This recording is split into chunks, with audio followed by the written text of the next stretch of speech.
India ended their international season for 2022-23 on a very disappointing note, losing that ODI series to Australia, despite winning the first match in Mumbai. Even in that victory in Mumbai, you saw certain weaknesses that the Australians exposed. They exposed them further in Vizag, and then the Indians were completely found wanting in that final game in Chennai. Here's how it panned out, right? India won the first ODI in Mumbai despite a poor top order effort. You had KL Rahul, Hardik Pandya, Ravindra Jadeja stepping up. And in Vizag, Mitchell Starc completely blew them away with a 5-wicket haul.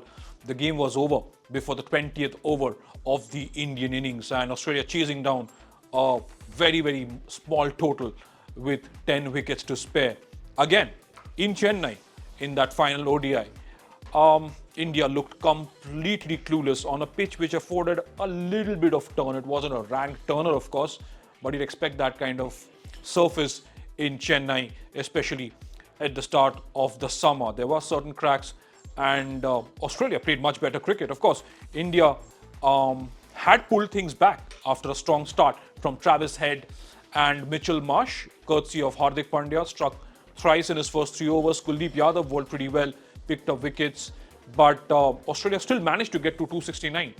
India unable to chase 270, even though they got a great start from Rohit Sharma and Shubman Gill, but wasn't nearly enough to get India home. Virat Kohli scored a 50, KL Rahul got some runs, but at the end of the day, you have to question India's intent, that desire to actually win, to be ruthless against good bowling attacks.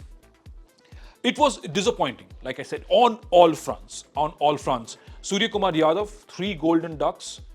Forget the golden ducks. Throughout the series, he couldn't even put bat to ball. Again, I had said it on one of my earlier shows. It doesn't make Surya Kumar Yadav a bad player overnight. You've seen what he's capable of doing in the T20 format. You've seen what he can do, what he has, the kind of potential he has in the one-day format. But look, all of that is meaningless if you're not translating your talent into performances. It's a World Cup year. It's a World Cup year, and you have warning bells ringing all around you. Are you going to listen to them? Is the question. India won against Sri Lanka and New Zealand, both under-strength teams. New Zealand did not have a few of the stars visiting for this ODI series. You won 3-0, all right. You whitewashed Sri Lanka, all right. But before that, a few months before that, you also lost to Bangladesh. Worrying signs for sure.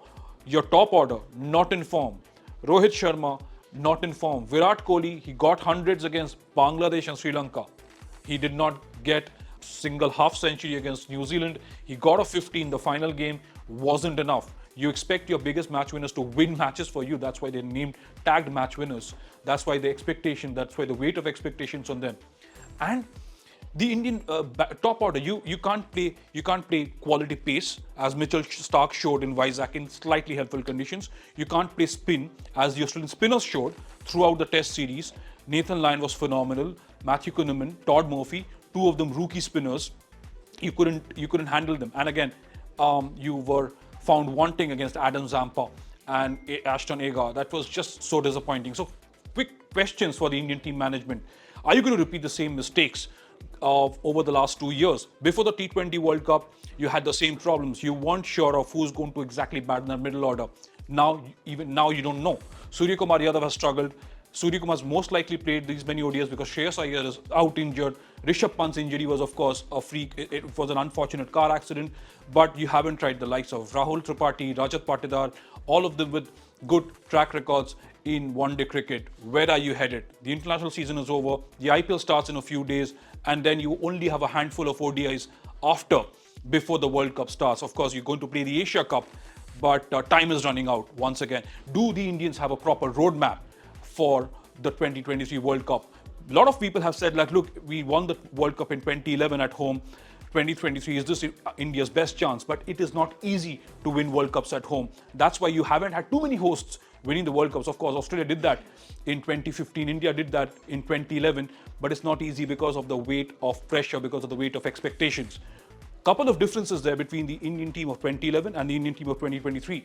Now you're relying on bowlers who can bat. Back in 2011, you had batsmen who could bowl, and that added extra teeth to the overall bowling lineup. You had Tendulkar who could bowl, you had Yuvraj Singh, Yusuf Pathan, Suresh Raina, absolutely brilliant all-rounders. Here, you're relying on Akshar Patel, Ravindra Jadeja to get you those crucial runs.